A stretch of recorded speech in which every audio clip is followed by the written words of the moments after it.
A verdade é a seguinte, Tiago. Cada um de nós tem um limite. O limite não é a graça de Deus, porque para Deus, qual a diferença de você ter um Fusca ou uma Porsche? Nenhuma. Nenhuma. Agora, se uma pessoa, se tiver uma Porsche, vai se achar melhor que as outras e vai começar a olhar de cima para baixo, essa pessoa não pode ter. Por quê? Porque essa pessoa deixou de ser uma pessoa que vai honrar e glorificar a Deus. Eu sempre digo, você entende que o dinheiro é um instrumento importantíssimo. Jesus era sustentado por mulheres ricas. Uhum.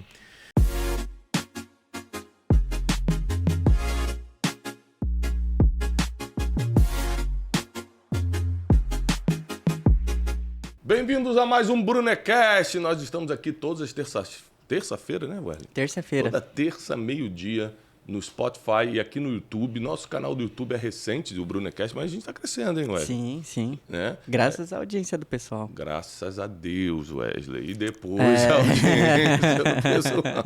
Até porque nós estamos em frente a um teólogo importante. Verdade. Né, Wesley? Desculpa Se essa comporte.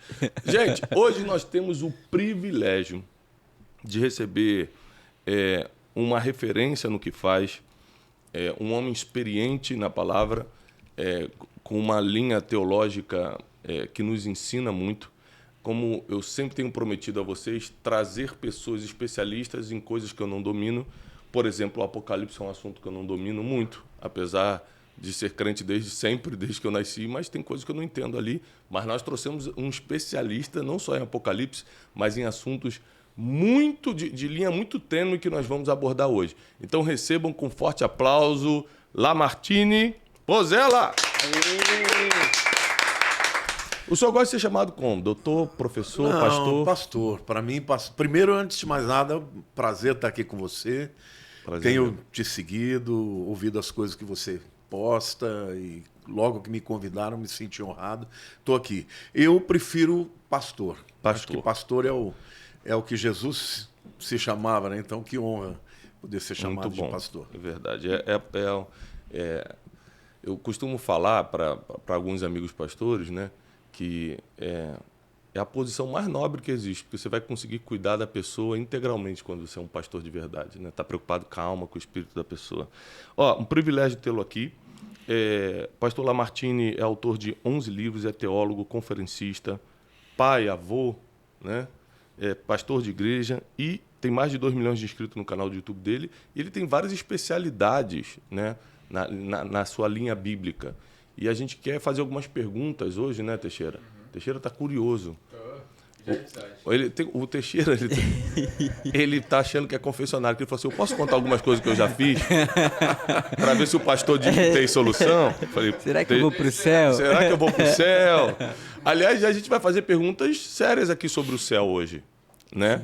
As pessoas estão muito focadas na Terra. A gente estava aqui nos bastidores conversando sobre a questão da teologia da prosperidade, tudo isso. As pessoas muito focadas, vamos ganhar dinheiro e tal. Tem que ganhar dinheiro? Tem. Se ficar sem ganhar dinheiro, você não paga suas contas. Mas o foco das pessoas está mudando muito. E aí, já que a gente está com um especialista, vamos falar sobre céu, salvação, apocalipse. Por que as pessoas têm medo do fim dos tempos? Fala sobre a volta de Jesus, as pessoas tremem. A gente não era para estar preparado para isso? Por que não estamos? Falar sobre a prosperidade, até onde é de Deus, até onde e onde passa já para coisa humana ou até demoníaca. Então nós temos muitas perguntas difíceis, né, Wesley? Sim. Tá? E acho que o pastor Lamartine não conseguir responder, nós temos o Theo e o Ólogo aqui que vão nos ajudar com a resposta. Obrigado, gente. Obrigado. Com certeza. Pastor, primeira pergunta que eu quero lhe fazer é o seguinte. Quando se fala em morte, as pessoas ficam... Aliás, o maior medo do mundo é o medo da morte. As pessoas ficam com muito medo da morte. Para quem conhece a Bíblia de verdade, porque tem gente que lê, mas não entende nada, mas para quem entendeu a palavra, entende a morte como um processo da vida cristã e esse medo não existe mais. Por que você acha que as pessoas têm medo de morrer ou medo da volta de Jesus ou coisa parecida? Medo do fim do mundo? Primeiro, o medo do desconhecido. Segundo, porque a morte é inexorável, ela vem para todo mundo. Pobres, ricos, jovens, velhos, todo mundo vai ter que enfrentar isso um dia. com a ressalva daqueles que estiverem vivos quando Jesus voltar. Aí não passarão pela morte. Então, o desconhecido sempre traz isso. Mas, como você disse, quando você tem um encontro profundo com Deus e você tem a certeza absoluta da vida eterna, aí a morte deixa de ser um inimigo que vai te colocar medo. Né? Quando a gente tem certeza de que isso não é o fim, a morte se torna até um alívio.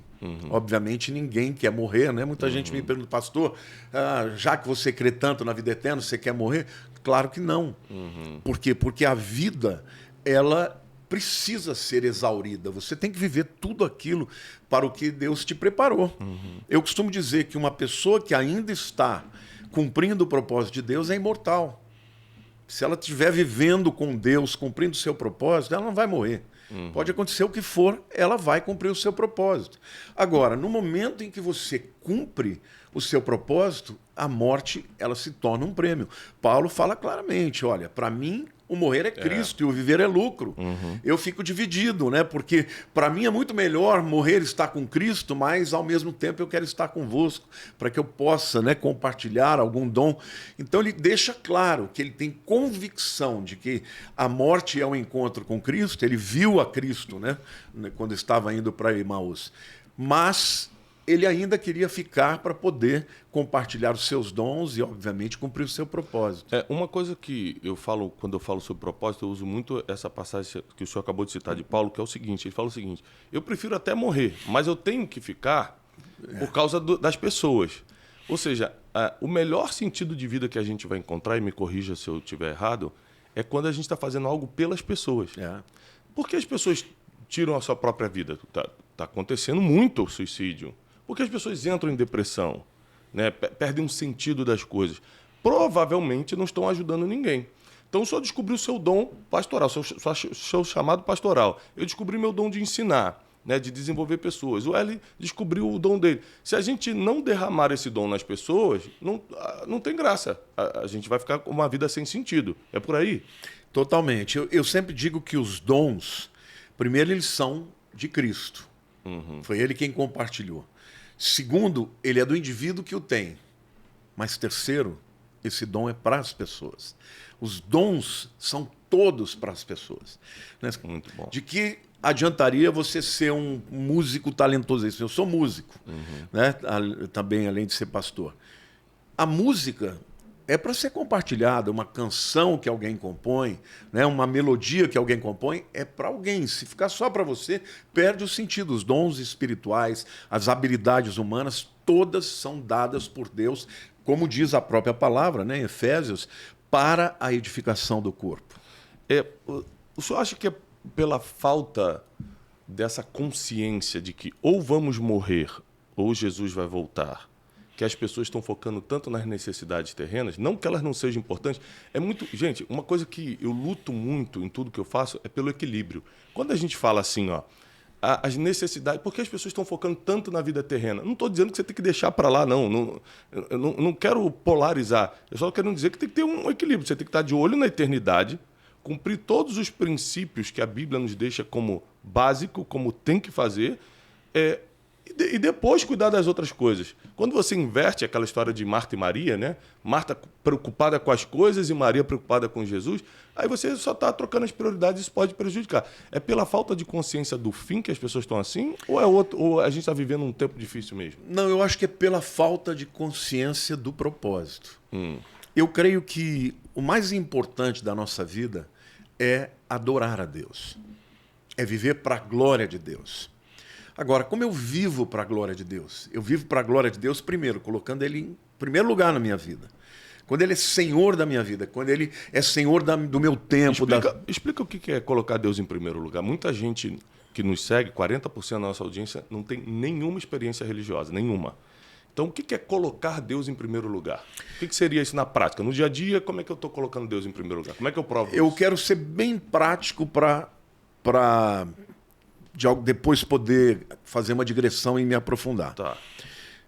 Quando você, por exemplo, recebe uma dádiva de alguém, né? Você, Tiago, está lá trabalhando, está fazendo o melhor que você pode, você está enfrentando uma série de dificuldades, aí vem alguém e fala, olha, eu olho para você, eu vejo que você tem potencial, eu vou te dar uma ajuda, eu vou abrir uma porta aqui para você, porque eu vejo que aqui você vai funcionar bem, mas você precisa de um capital, então eu vou botar na tua mão um capital para você começar um negócio. E aí você pega, usa aquilo que você tem e se desenvolve, e rompe. No momento oportuno, quando você for conversar a respeito do que aconteceu na sua vida, você pode reconhecer de onde veio, quem te estendeu a mão, ou você pode simplesmente dizer, não, eu estou aqui porque eu fui muito bom. A grande maioria das pessoas não reconhece que o tempo, a vida, as oportunidades, os dons, os talentos, a saúde, a graça vem de Deus. Então, como que eu glorifico a Deus? Primeiro, mencionando esse Deus maravilhoso que me criou, que me dotou de dons, que me deu oportunidades, que me deu uma família maravilhosa, para que eu possa compartilhar a respeito dele para outras pessoas. Porque o problema do mundo, o maior problema do mundo, é a ausência de Deus. Então, como é que eu glorifico a Deus? Quando eu cumpro o seu propósito. O que Deus espera de mim? Jesus, ele disse, ele veio, ensinou, ele curou, ele fez uma série de milagres na vida das pessoas, mas a maior parte do tempo dele, ele treinou 12 pessoas para que quando ele fosse embora, elas pudessem estar implantando o seu reino. O que significa implantar o seu reino? A sua mentalidade, as suas leis, a sua visão. É isso que ele espera de nós. E a palavra que ele disse é: ide por todo mundo, pregar o evangelho em todas as nações, batizando-os em nome do Pai, do Filho e do Espírito Santo. Ou seja, cumprir o propósito de Deus, primeiro dando a glória para ele. Deus é pai. Eu sou pai, eu sou avô. O que eu espero dos meus netos? Eles não têm nada que eles possam me dar. Entendeu? Alguém vai me dar presente hoje?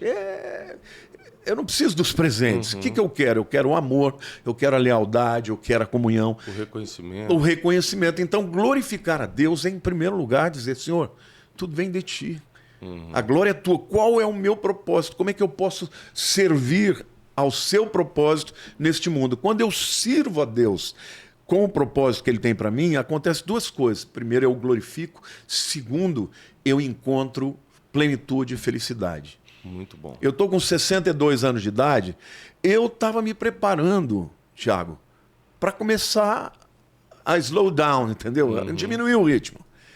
E no meio da pandemia, porque o que aconteceu comigo foi o seguinte: teve o Descend, né? O Descend, eu fui lá, preguei num dia, no dia seguinte veio a maior tempestade de 200 anos. A nossa igreja ficou debaixo d'água.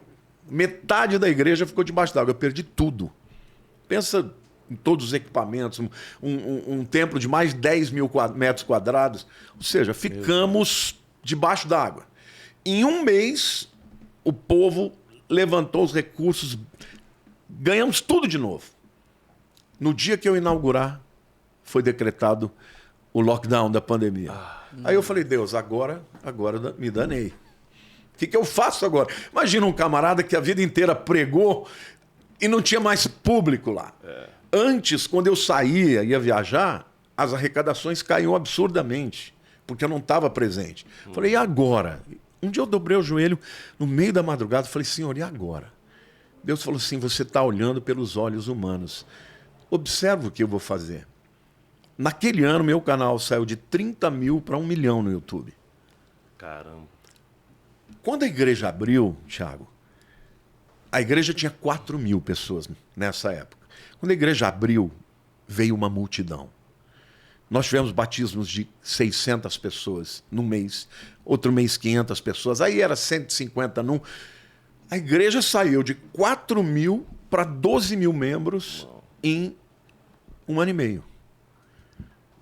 Eu comecei a pregar online, meu canal cresceu, eu comecei a alcançar o mundo inteiro. Hoje nós estamos com igreja no mundo inteiro, na Europa inteira, no Brasil. Sabe o que Deus fez? Deus falou assim: olha, muitas vezes eu vou permitir uma calamidade para fazer o milagre. As coisas apressarem. Então, eu estava pensando em me aposentar. E Deus falou: não, você vai para as nações. Então, quando você glorifica a Deus, cumprindo o propósito dele, as coisas acontecem. Hoje, qual é o dia melhor da minha vida? É o dia que eu vou pregar no culto de domingo, vou trazer a palavra. Sem contar o que aconteceu no meu canal do YouTube. Agora o Instagram também deu uma explosão, que eu saí de 1 milhão, eu bati 1 milhão em julho. Estou com 2.800.000, eu não sei o que aconteceu aqui. As pessoas, sabe, crescendo aí 20 mil por mês. Uau. Eu falei, o que está acontecendo com isso? Deus falou, eu estou fazendo Soprando, né? o propósito. Então é isso, a glória é sempre de Deus. Eu olho para mim, eu vejo as minhas limitações, eu vejo que eu jamais poderia, eu não sou um camarada, sabe, intencional, vou abrir tantas igrejas. Eu estava querendo, sabe, literalmente me aposentar. E Deus falou, não, ainda tem mais um tempo aí para você. E só fazendo um adendo às palavras do Lamartine, lembre-se, vocês que são meus alunos, que Deus não divide a glória dele com ninguém. Está escrito assim. Como é que você pode, sem querer, roubar a glória de Deus? Aceitando um elogio de algo que não é seu. Por exemplo, muita gente me escreve assim, pastor, Tiago, você transformou minha vida. Aí, na hora, nunca aceitei um elogio desse. Nunca, na minha vida. Você tem temor, na hora, não é louco, né? Eu falo assim, não. Só Jesus transforma. Eu sou apenas um instrumento.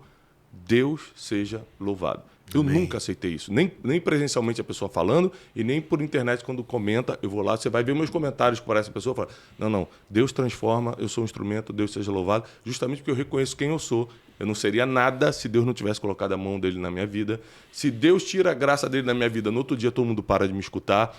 Tudo que eu tenho, minha saúde, meus 4 filhos, meu casamento, tudo que eu tenho é por causa da misericórdia de Deus. Então, só complementando o que o pastor falou, honrar é reconhecer. Glorificar o nome de Deus é todo dia você reconhecê-lo em todos os seus caminhos. Em tudo que você faz.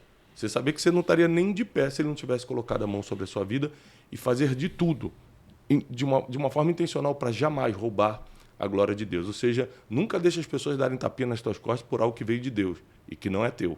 Por exemplo, o dom. Você vai ficar recebendo tapinha nas costas pelo teu dom? Não foi Deus que te deu? Cuidado para não roubar a glória de Deus. Pastor, outra pergunta.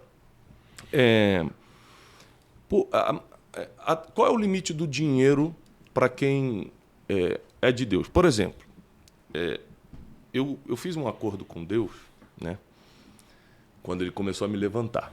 Porque quando eu estava quebrado, eu estava assim, numa depressão terrível, eu falei, Deus, se você me levantar, eu faço o que ele sempre me pediu. Deus sempre me pediu para pregar. Deus não pediu para ser empresário, isso foi eu que quis. Deus não pediu para ser comunicador, eu que quis. E ele falou, eu te abençoe em tudo isso, portanto que você não saia do altar. Mas Deus falou isso comigo claramente. Meu avô, pastor Batista, já tinha me falado, você é do altar. Meu pai, quando me consagrou ao Senhor, eu tenho 42 anos, eu tenho a foto do dia que eu fui apresentado com 1 mêsinho de idade, lá na cidade de Corumbá, Mato Grosso do Sul. Meu pai servia a marinha lá, acabei nascendo lá. Meu pai me apresentou na igreja e falou, você vai ser do altar. Aí não quis, por causa dos meus traumas, de ver meu pai como militar, ganhando o salário dele, botando tudo na igreja, e a gente não tinha nada, e aquilo foi me traumatizando. Eu falei, você para sempre... Não, eu quero vencer na vida. Aí fui rejeitando o altar e fui para o mundo empresarial. Conclusão, ninguém pode fugir de um decreto divino. Eu quebrei. Mas não vou partir para a história, Deus me quebrou, não. Eu era ignorante, eu era orgulhoso, eu não sabia administrar, eu achava que era bom e não era nada. Conclusão, quebramos, mas quebramos de um jeito assim humilhante. Ali eu conheci Deus de verdade. E aí eu fiz um trato com Deus. Falei, Deus, se você me levantar, porque eu estava de um jeito que não tinha como se levantar mais. Se você me levantar, eu vou ser do altar.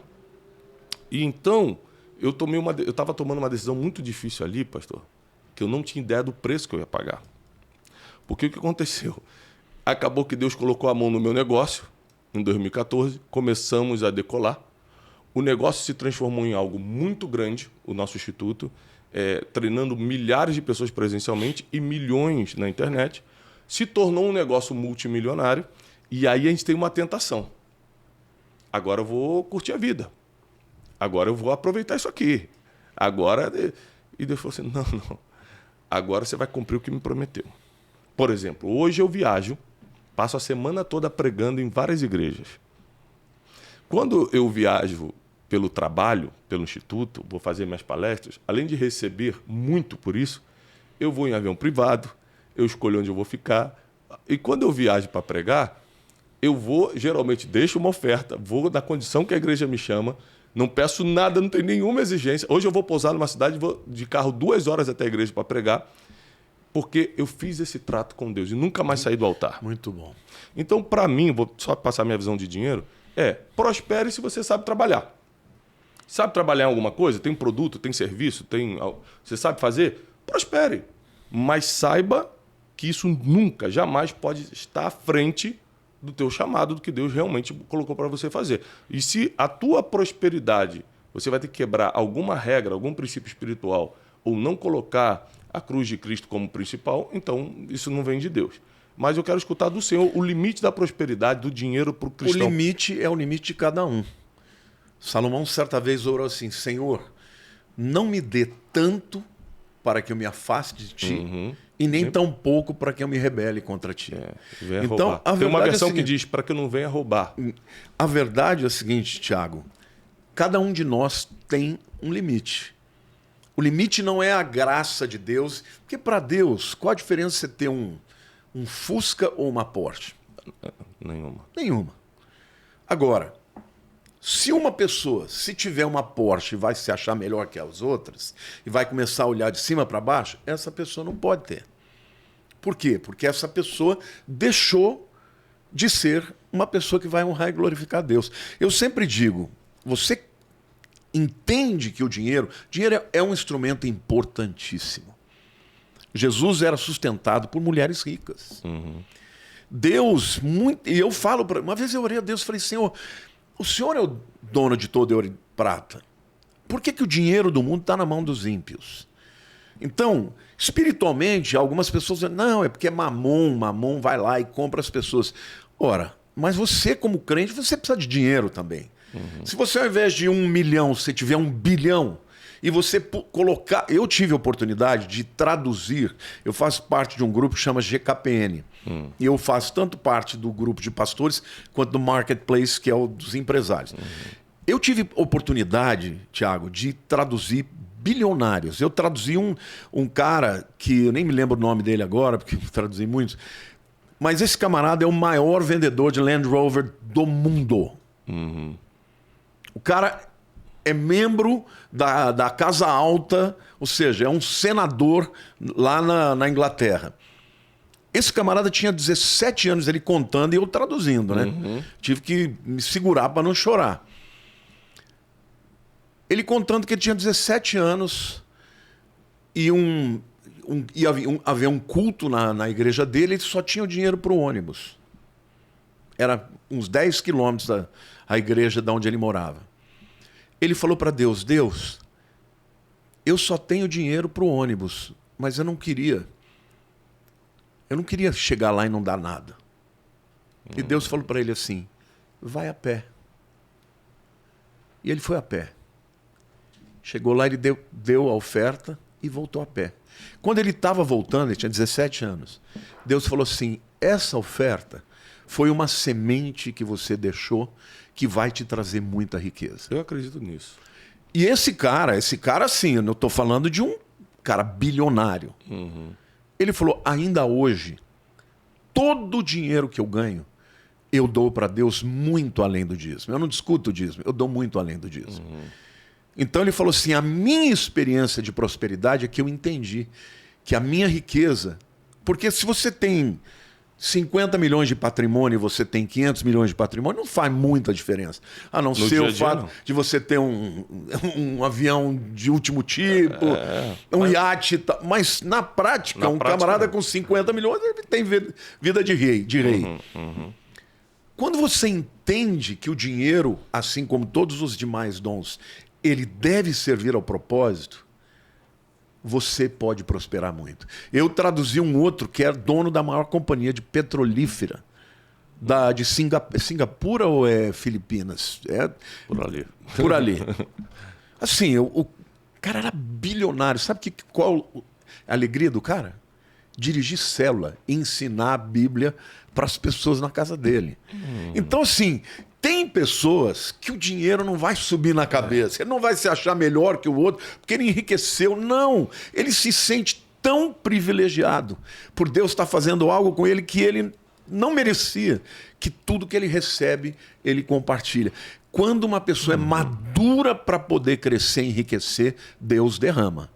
Agora, quando ela não é, muitas vezes o dinheiro É um problema. é um problema e acaba afastando. Quantas pessoas você conhece que ganharam dinheiro e aí vão trair a mulher, vão largar a mulher para pegar uma jovenzinha, entendeu? Por quê? Porque não estão prontas para o dinheiro. Eu acho que o dinheiro é um chamado que tem pessoas que têm, outras não. Tanto que tem gente que está determinada a trabalhar riqueza, e produzir né? a riqueza, né? E tem gente que não. Uma coisa que eu sempre falo, quer fazer o teste hoje, se você está preparado para ganhar dinheiro, se hoje entrar 10 milhões na sua conta, amanhã você vai fazer o quê? Se você vai mudar a sua agenda, primeiro é porque você não está vivendo o seu propósito. Porque se amanhã entrasse 10 bilhões na minha conta, eu estava às 7h57 da manhã aqui no Café com Destino, gravando o Brunecast normalmente e pregando à noite, como eu faço todo dia. Ou seja, minha vida ia seguir a mesma. Talvez eu melhoraria o carro. Talvez... Você pode melhorar o carro, a casa, isso tudo é filigrana. Tá entendendo? Talvez eu melhoraria alguma coisa, mas a minha agenda não mudaria, porque eu já estou vivendo meu propósito, então o dinheiro ele pode só potencializar, ele não vai mudar nada. Se vai mudar, agora eu vou me aposentar. Primeiro que isso é pensamento miserável, né? Vou ganhar dinheiro para me aposentar. Como assim se aposentar? A gente tem que trabalhar até o último dia da nossa vida, pelo menos pelas pessoas. Você pode se aposentar de um serviço. Agora, da vida, não. Você tem que servir as pessoas. Então, na verdade, não existe um limite, vamos dizer assim, de cifras. O que existe é o coração que está preparado para isso ou não. O senhor falou sobre a oferta. Você sabia que eu cresci nesse ambiente, né? Eu não tenho dúvida nenhuma, pastor, que a mão de Deus sobre a minha vida na área financeira é fruto de dízimo e oferta. Eu não tenho dúvida nenhuma. Por isso que eu te falo que você é fora da curva. Porque pessoas que ficam discutindo o valor de dízimo, se é para dar, se é para não dar, eu não vi nunca ninguém discutindo a respeito disso para dar mais do que o dízimo. Eu nunca vi. Eu, na minha vida, eu sempre sou dizimista e ofertante. O primeiro curso que eu lancei, o Panorama da Bíblia, já foi 7 em 1, já foi um espetáculo. Eu não fiquei com um centavo do que eu dei. 50% foi de primícia para Deus e outros 50% foi de oferta. Então, depois eu lancei outros cursos e Deus tem prosperado muito. Eu cheguei a ter no meu canal do YouTube mais de 20 mil alunos. Então faz a conta para você ver o que Deus faz. Eu estou aqui com o meu genro. Não tem nenhum dizimista maior do que eu na minha igreja. Por quê? Porque eu entendi que tudo vem de Deus. E eu falo, às vezes, sabe, eu falo assim, Senhor, a minha mulher, a Lilian, ela é muito ofertante, mas muito. Eu me lembro que um dia, eu aprendi muito com ela, um dia ela chegou assim, eu só tinha uma casa, a única coisa que eu tinha era a minha casa. Ela falou, se Deus pedir a casa, eu dou. Eu falei, pera ali, a casa é minha também. É minha também, né? Com medo dela falar, Deus me falou, né? Mas aí eu falei para Deus, Senhor, me perdoe, é tudo teu. O que adianta ter as coisas se eu não tiver nem a vida? Então, hoje, quando eu faço um curso que Deus me dá aquele recurso maravilhoso, a primeira coisa que eu penso é no dízimo que eu vou dar. Primeira coisa, ai, que dízimo gordo que eu vou poder dar. Ai, que oferta boa, que eu já começo a pensar nas pessoas que eu vou ajudar. Cara, é uma bênção você poder dar, porque o dinheiro não me pega, ele não é o meu tesouro. Meu tesouro é o Senhor. Eu ensino muito para vocês que são nossos ouvintes aqui o seguinte: você não precisa ter uma fé cega, tá? Você não precisa acreditar no que a gente está falando. Vai para as estatísticas, vai para a verificação. Pega a vida de quem é generoso com Deus e pega a vida de quem está criticando a generosidade com Deus. Faz você a sua pesquisa, não precisa acreditar no que a gente está falando, não. Vai para as estatísticas. Você vai ver que não tem gente que foi generosa com Deus que não tem um testemunho poderoso para contar, como eu estou te dando esse testemunho agora. Eu não tenho dúvida que a bênção de Deus na minha vida está diretamente ligado à minha generosidade com Ele. Tudo que Deus me pediu, até hoje, tudo. E Deus já me pediu coisas difíceis, tá? E me pediu na época que eu não tinha para dar, que era aquela época que você tinha, era tudo que você tinha, sabe?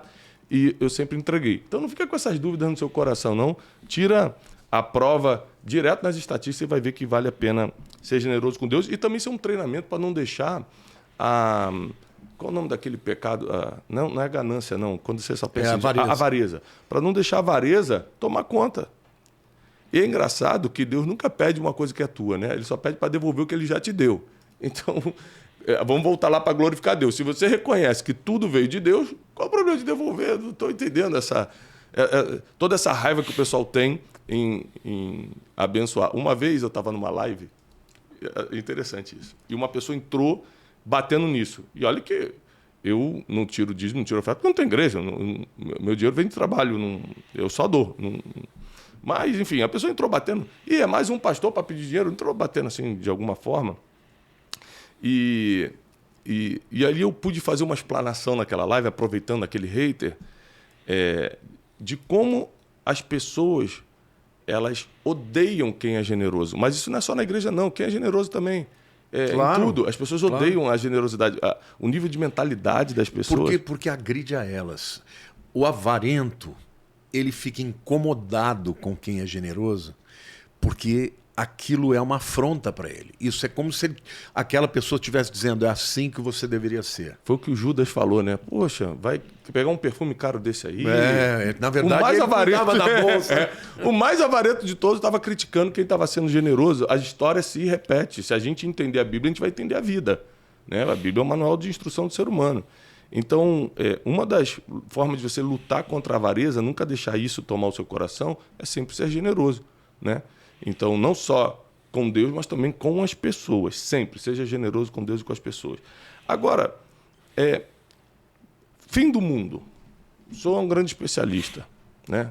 Já falamos de dinheiro, já falamos de glorificar Deus, o que pode, o que não pode. Se você está aqui no chat online, manda sua pergunta. Para a gente é importante você perguntar, manda suas dúvidas. E também não deixa de falar de onde você está assistindo esse Brunecast, qual cidade você está, né, Werley? Tem gente do mundo todo, né? Sim. Muita gente de Angola, Moçambique, que assiste a gente, Portugal. Aliás, eu estive em Portugal recentemente. Vocês me receberam com tanto amor. Deus abençoe Portugal. E todos os países que nos assistem. Fim do mundo.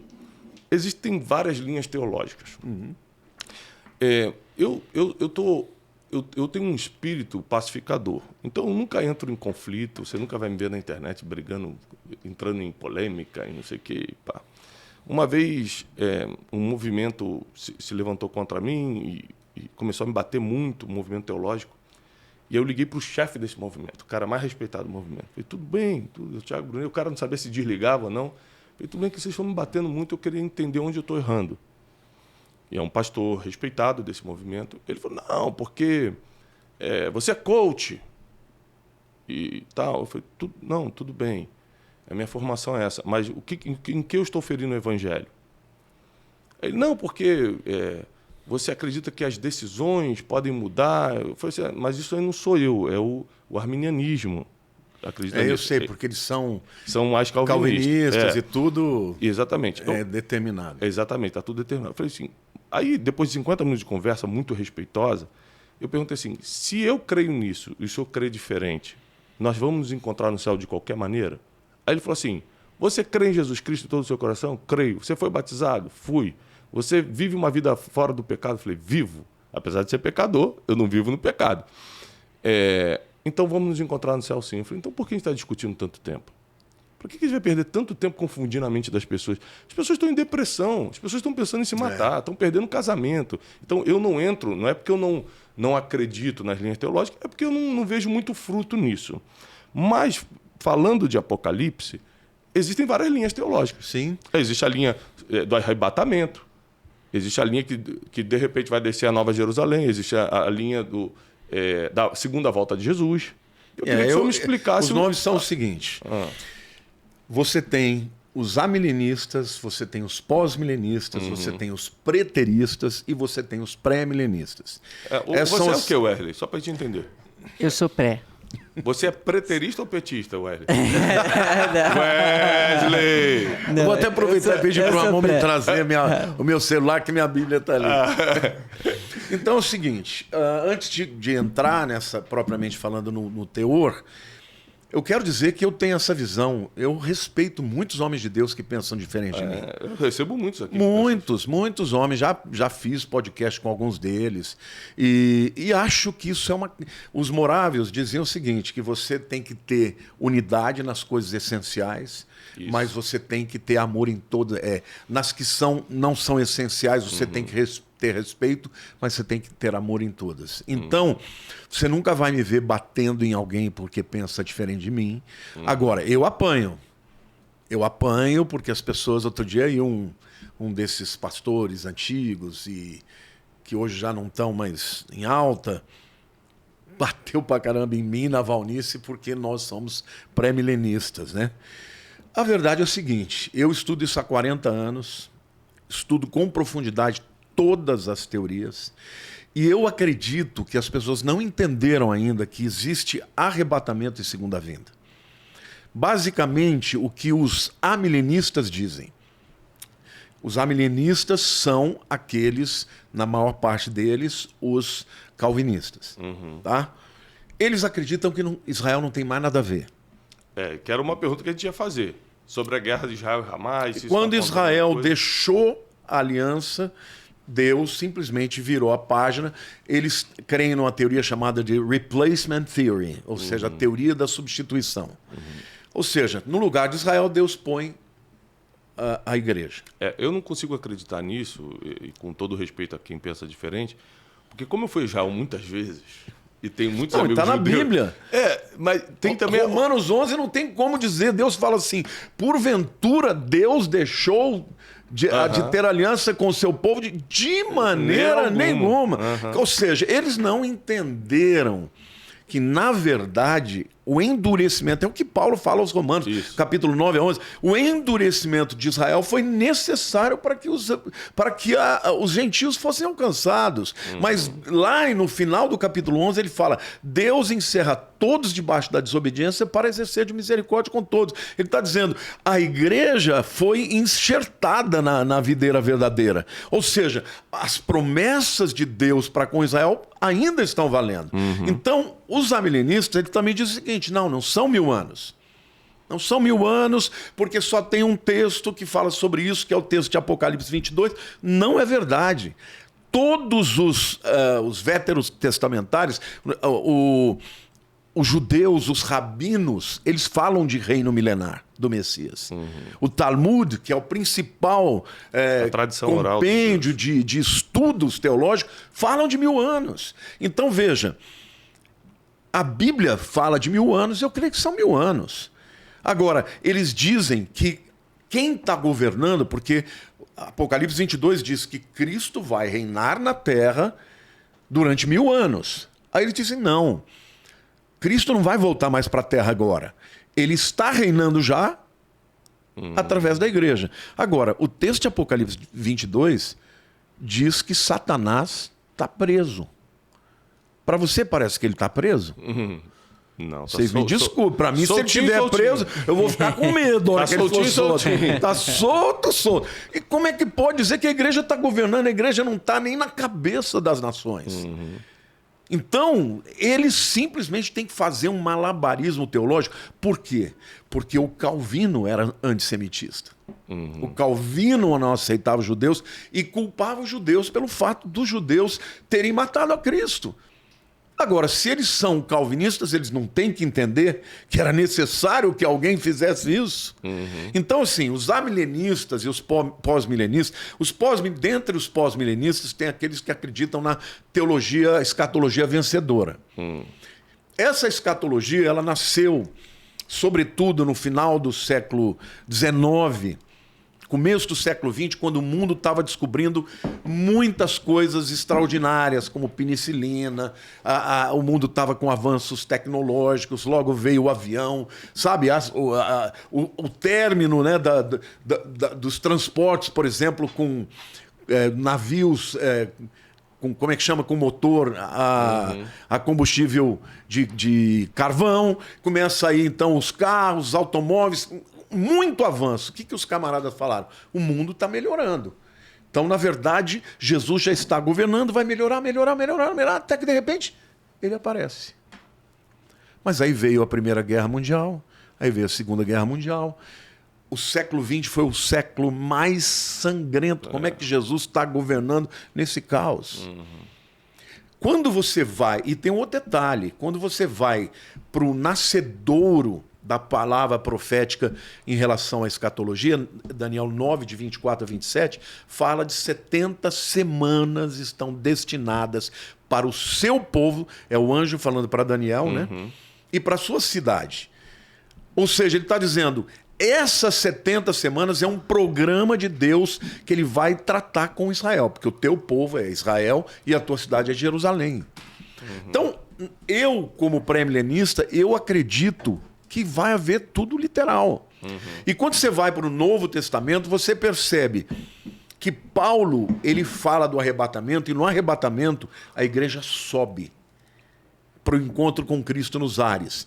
Na segunda vinda, que é lá em Apocalipse 19, a igreja desce com Jesus. Então um sobe, São dois eventos o outro diferentes. desce. Um vai ser num piscar de olhos, como um ladrão da noite. O outro, todo o olho verá. São dois eventos diferentes. Em 1 Tessalonicenses 4, fala do arrebatamento, e no 5, fala do dia do Senhor. Entendeu? Agora, é o dia da ira. Fala, mas 1 Tessalonicenses 5, 9 diz, mas vós não fostes destinados para a ira. Então, no 4 é o arrebatamento, no 5 é o dia da ira, que é a grande tribulação. Quando você vai para Mateus 24, você vê que é depois da tribulação daqueles dias, foi visto um sinal no céu e o Senhor aparece. Então, no arrebatamento, primeiro vem o arrebatamento, depois o dia da ira. Na profecia de Jesus, primeiro vem depois da tribulação desses dias é que vem o Senhor. Então são dois eventos diferentes.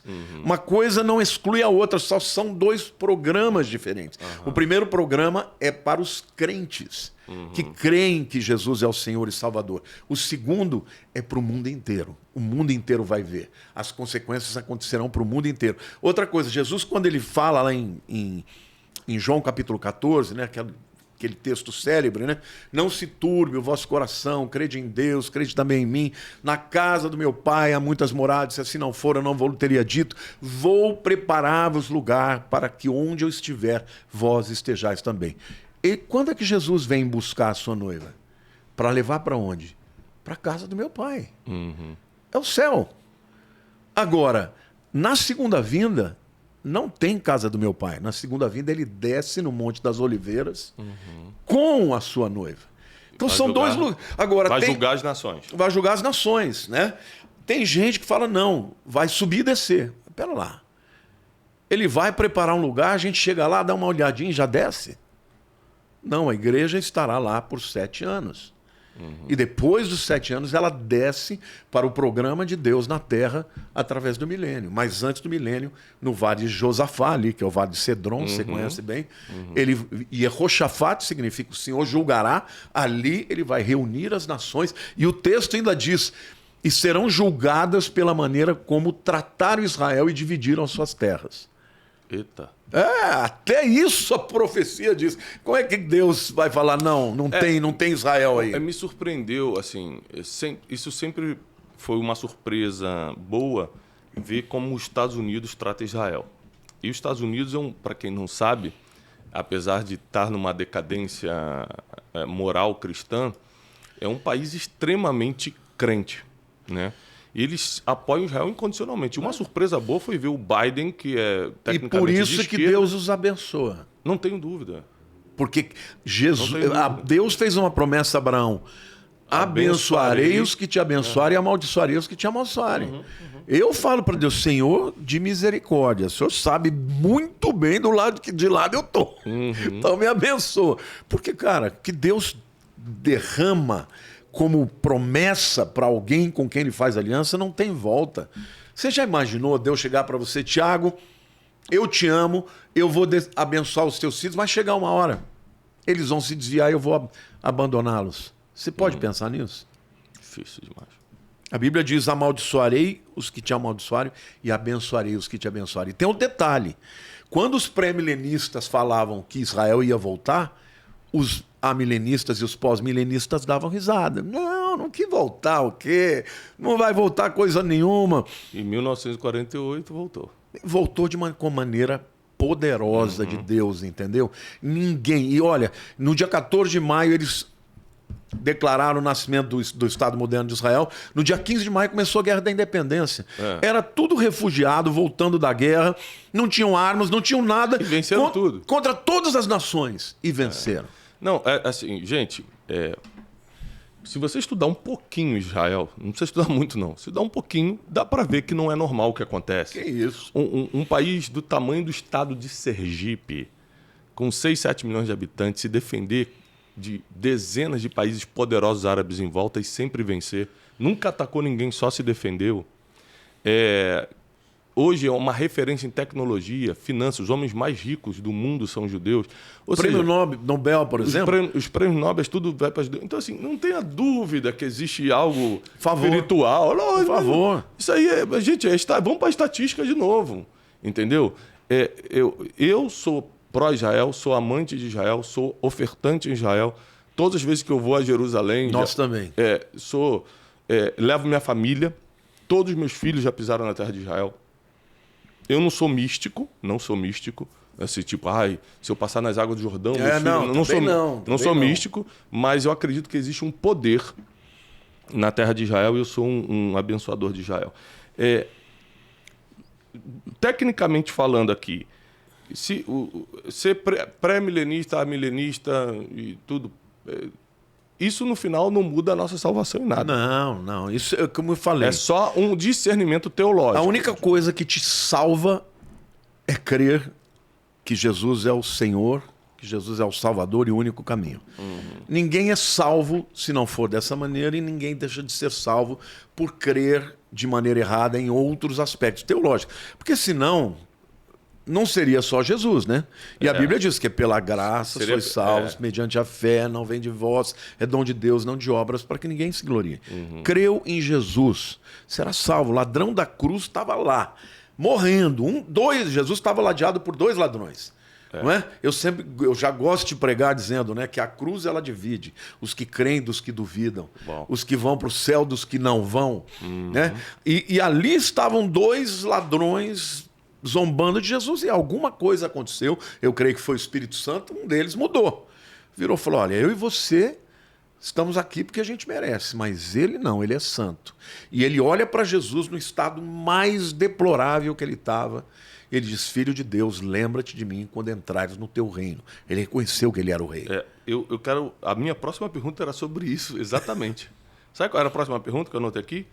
Para onde a gente vai imediatamente depois de morrer? Para o paraíso. Então vamos lá, me prova na Bíblia. O que é esse paraíso? Sabe por que eu tô te fazendo isso, te perguntando isso? Porque eu fui crente minha vida toda, né? Mas depois que a gente perde alguém, e eu perdi minha mãe 2 anos atrás, a gente fica muito reflexivo sobre a morte. Muito. Quando você perde alguém muito assim, próximo. E a primeira coisa que veio na minha cabeça, primeiro... Eu descobri que eu era crente de verdade, porque quando deram a notícia, morreu, eu falei, seja feita a vontade de Deus. Não fiquei revoltado, fiquei muito triste, mas entendi. Um dia nos encontramos no paraíso, amém. Mas aí veio dúvidas pequenas, tipo, ela vai ficar dormindo até a volta de Jesus? Ela imediatamente abre os olhos na eternidade? Explica pra gente isso. A palavra dormir, né, usada no Novo Testamento, é um eufemismo para morte. Porque a palavra thanatos, que é morte no grego, é uma palavra muito pesada. Então, Paulo, quando ele se refere aos crentes que morreram, ele fala, por exemplo, eu não quero que vocês fiquem preocupados com os que dormem. Ele está se referindo aos crentes que morreram. Então ele usa de um eufemismo, para não dizer os que morreram, porque na teologia paulina, a palavra thanatos, né, ou necros, que são as 2 palavras para morte, são pesadas. Agora, como é que eu tenho convicção de que as pessoas não estão dormindo? Ali é um eufemismo, tá? Não está se referindo ao estado das pessoas. Tá. Primeiro, Jesus diz para esse camarada... É a base mais forte. Hoje mesmo estarás comigo no paraíso. Não foi uma exceção. Não. Eu vou te dar uma outra prova teológica. Você conhece a história do rico e o Lázaro. Rico e Lázaro. Se reconheceram, inclusive. Não é uma parábola, tá? Porque um dos princípios de hermenêutica, que é a interpretação, nenhuma parábola cita nome. Ali cita nome. Ali tem o pai Abraão, ali tem o Lázaro e tem o rico. Só o rico que não dá o nome para ele, porque ele não vale nada ali. Mas ali era um lugar chamado Sheol, no hebraico, ou Hades, no grego. Havia um lugar onde havia um abismo. De um lado estavam os perdidos e do outro lado estavam os salvos. No lugar dos salvos era o seio de Abraão. Então, certamente Abraão devia ocupar uma posição muito importante. O rico morre e ele está do lado ruim e ele está vendo o outro lado, o Lázaro na boa. E como ele está com muita sede, ele pede ao pai Abraão. Então você vê que existe uma certa proximidade. Pai Abraão pede ao Lázaro que molhe o seu dedo e ponha na minha boca, eu estou morrendo de sede. E o pai Abraão fala, não, os que estão aqui não pode passar para aí nem daí para cá.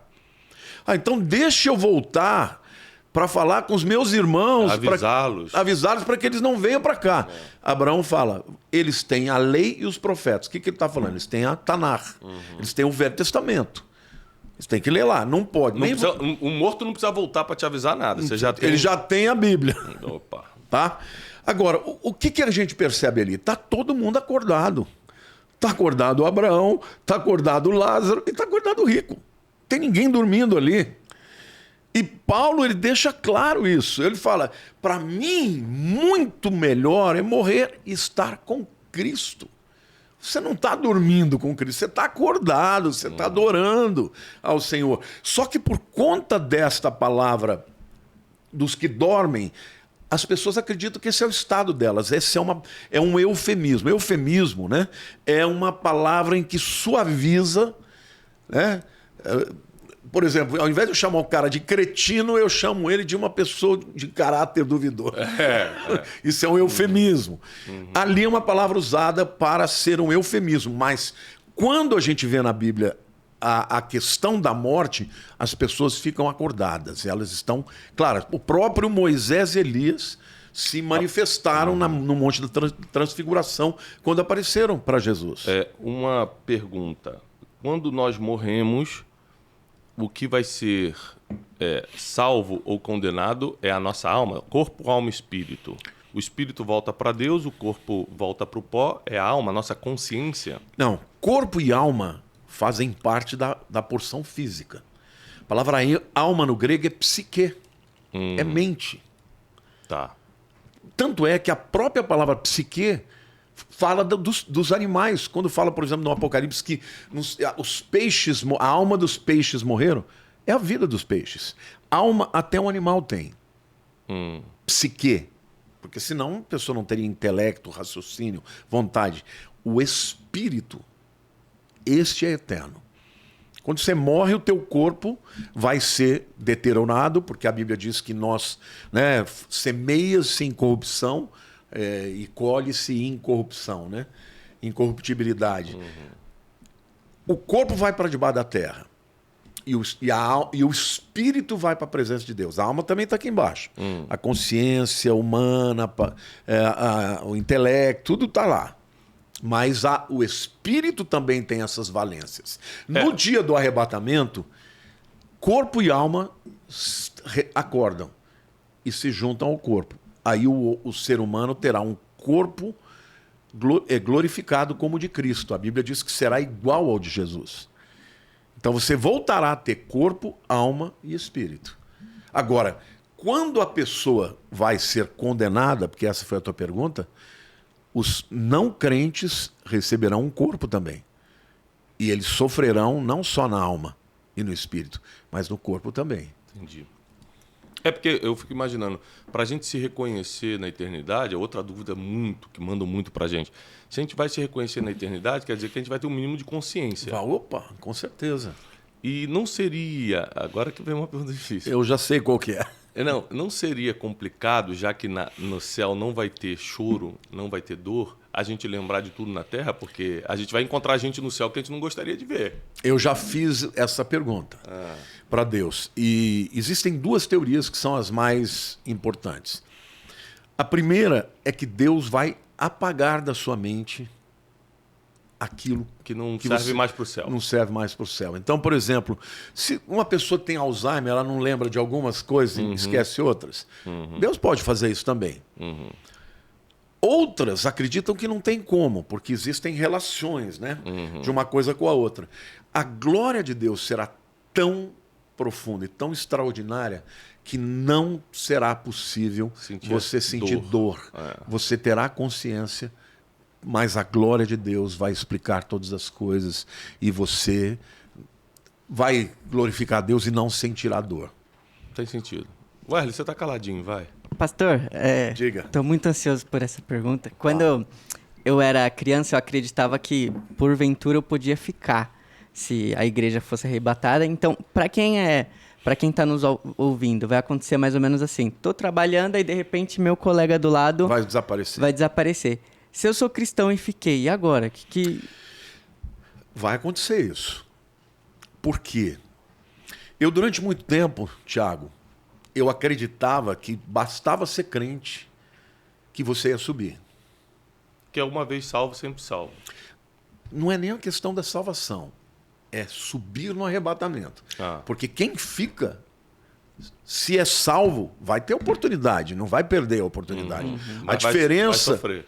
a diferença é que o preço vai ser alto. E o que vai acontecer até a segunda vinda? Rapidinho, quando a Bíblia diz que alguns vão entrar, mas como se fosse pelo fogo, tem um versículo que diz Isso fala da mas- salvação. Isso é quando você comparecer perante o tribunal de Cristo. Tá bom. O tribunal de Cristo é todo mundo salvo.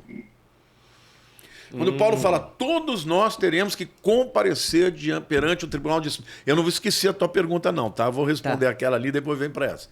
Todos nós teremos que comparecer perante o tribunal de Cristo para que cada um receba no seu próprio corpo segundo aquilo que fez, suas obras. E aí, Paulo fala que a obra de cada um será revelada e o fogo a provará. E ele diz, se a obra que alguém edificou é como ouro, prata, pedras preciosas, madeira, feno ou palha. Quando o fogo passa no ouro, o que faz? Purifica. Refina. Na prata, nas pedras preciosas. E no feno, na madeira e na palha. Queima. Não sobra nada. Só que ali está todo mundo salvo. Para esses que não sobrou nada de galardão, mas creram direito que Jesus é o Senhor e Salvador, esses passaram da morte para a vida, mas como pelo fogo. Então, ali não está falando de salvação ou perdição, ali está falando de galardões. Tá? Agora, Então, realmente, a questão que vai ter uma hierarquia no céu é real. eu não creio assim, embora muita gente pense assim, Hierarquia no sentido de um vão ter mais do que o outro. mas eu não acho que será visível. A Bíblia diz, a vida eterna é essa, que te conheçam como único Deus. Eu acho que a porção do conhecimento que você tem da comunhão com Deus. Então, ninguém vai saber o de ninguém, mas tem uns que vão estar muito além, né? Eu brinco, tem umas ovelhas lá, tem uma ovelhinha, Dona Pina, eu falo, lá no céu só vou ver Dona Pina de binóculo, né? Porque é muito santinho. Eu falo, meu Deus do céu, eu ainda tenho que melhorar demais. Mas eu creio que é uma porção da glória de Deus, do conhecimento de Deus.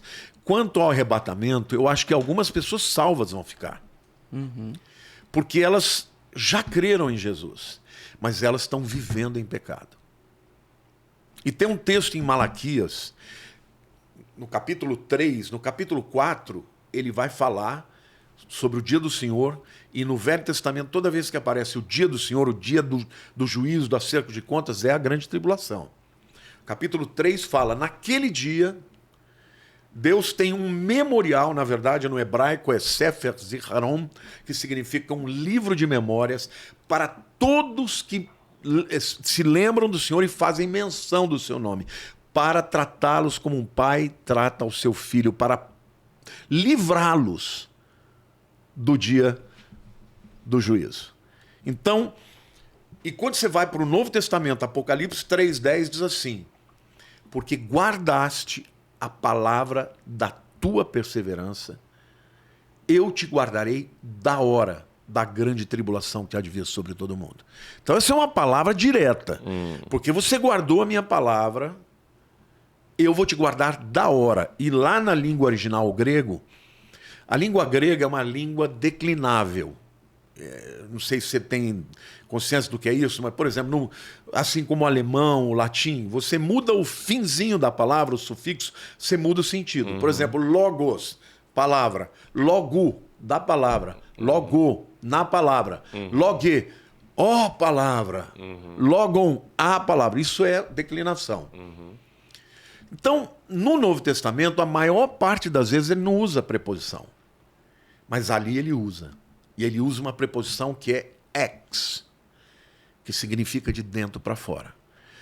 Porque guardaste a palavra da minha perseverança, eu te guardarei da hora, de dentro para fora.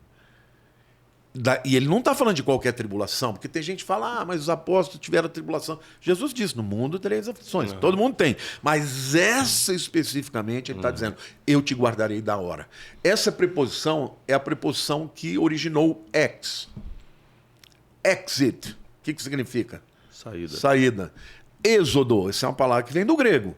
Rodós é caminho. Ex para fora. Caminho para fora. Ali, Jesus está falando, porque guardaste a palavra da minha perseverança, eu te guardarei da hora. Então, desculpe, qual que é o seu nome? Wesley. Como é que a gente garante que a gente vai estar lá? Confessando os nossos pecados. Eu falo para Deus todo dia, Senhor, não me deixa aqui. Se tiver alguma coisa que seja um impeditivo, me revela. Porque eu quero me arrepender. E eu quero estar no dia que for tocar a trombeta, eu quero estar lá. Eu falo disso, Senhor, eu amo a tua vinda. Então não me deixa aqui. Isso não significa que eu vou ter que ser perfeito, porque ninguém é. Mas é o coração, entendeu? Eu creio que existem pessoas que estão vivendo uma vida, já foram salvos, não perderam a salvação, mas estão vivendo uma vida que não estão nem aí com a Deus. Essa pessoa, eu não vou dizer que ele não vai subir, mas eu diria, meu querido, toma cuidado. Tem uma chance de você não subir. E também eu acho que, como a Bíblia diz, né, de alguma forma nós prestaremos contas. E para quem é empresário, é mais fácil você entender algumas coisas. O que é prestar conta? É que tudo que eu estou fazendo agora pode parecer legal, mas um dia eu vou ter que sentar na frente do meu sócio, do meu contador, ou de uma auditoria e vou ter que prestar contas. Me deu prazer pegar o cartão da empresa agora e comer onde eu queria comer. Só que um dia eu vou ter que prestar conta. Ou seja, quer dizer que um dia a conta chega. Então, se você crescer espiritualmente falando, com a visão de que Deus perdoa, você vai ser salvo porque aceitou Jesus, foi batizado, sim, mas que um dia a conta chega de alguma forma. Todo mundo vai dar conta. Né? É a mesma coisa do pecado, tipo assim, Deus perdoa o pecado, sim, mas a consequência você vai pagar. Por exemplo, se o pecado é o adultério, Deus vai te perdoar, isso não vai te levar para o inferno se você se arrependeu e confessou. Mas pode ser que tua esposa te deixe, pode ser que teus filhos percam respeito por você. Ou se você, por exemplo, eventualmente você matar alguém. Deus perdoa? Perdoa, mas você vai para cadeia. Sim, vai pagar. E aí já é um crime, aí vai ter que pagar mesmo. Sem contar o fato de que você sai do propósito. A palavra pecado, o que é pecado? No Novo Testamento, pecado é transgressão da lei, como o Tiago diz. No Velho Testamento, a palavra ratar significa literalmente errar um alvo, se atirar uma flecha e atingir não o alvo certo. Então, o pecado, ele, na verdade, é tirar o indivíduo do propósito de Deus. Agora, se eu tenho a sensação, tá? Eu não vejo isso na Bíblia. Não é uma afirmação teológica. Mas eu creio que todas as pessoas sinceras perante Deus, no dia do arrebatamento, ou algum tempinho antes, o Espírito Santo vai convencer para que as pessoas possam se arrepender. Para que quando chega a hora da trombeta tocar, todo mundo subir, entendeu? Os sinceros, os verdadeiros. Nesse caso aí, eu flerto com o calvinismo em algumas coisas, né? Não, tem muita coisa que eu concordo tem com muita os calvinistas. coisa que faz sentido, tipo assim, até o meu arrependimento vai vir de um toque de Deus, né? Que eu decidi me arrepender. É óbvio que vem. É o Espírito Santo mesmo. O Espírito Santo, porque muita coisa assim que aconteceu na minha vida, desde a escolha da minha esposa até decisões que eu tomei que eu eu faria o contrário, mas veio um negócio na hora, assim. Não, e acabou acontecendo o assim. espírito. Aí depois de 20 anos, caramba, foi Deus aquilo ali. Então, tem esse flerte com o calvinismo no sentido que está tudo determinado, ao mesmo tempo eu acredito no poder das decisões, né? Eu costumo brincar falando que eu sou arminista. ela sou arminista. Mas olha, a Bíblia, ela não tem uma verdade maniqueísta, ou isso ou aquilo. Eu acredito na eleição, eu acredito na predestinação, está na Bíblia. Agora, a Bíblia diz em 1 Pedro 1,2, eleitos segundo a presciência. Deus conheceu alguma coisa e por isso ele elegeu. Aí eles dizem, não, ele escolheu porque ele quis. Tudo bem, ele é soberano, ele pode fazer isso. O único problema que eu tenho com isso é dizer, bom, eu te criei, Tiago, eu te amo, tá? Mas eu te criei para o inferno. Não faz sentido, né? Porque na linha teológica do calvinismo, tem gente que nasceu predestinado para o inferno e acabou. Pronto. Não importa o que eu faça. Não importa o que faça, mas aí você vai dizer que Deus amou esse cara? Bom, eles nem acreditam que Deus amou, porque eles não acreditam nem que Jesus morreu por todos. Um dos pilares do calvinismo é a expiação limitada.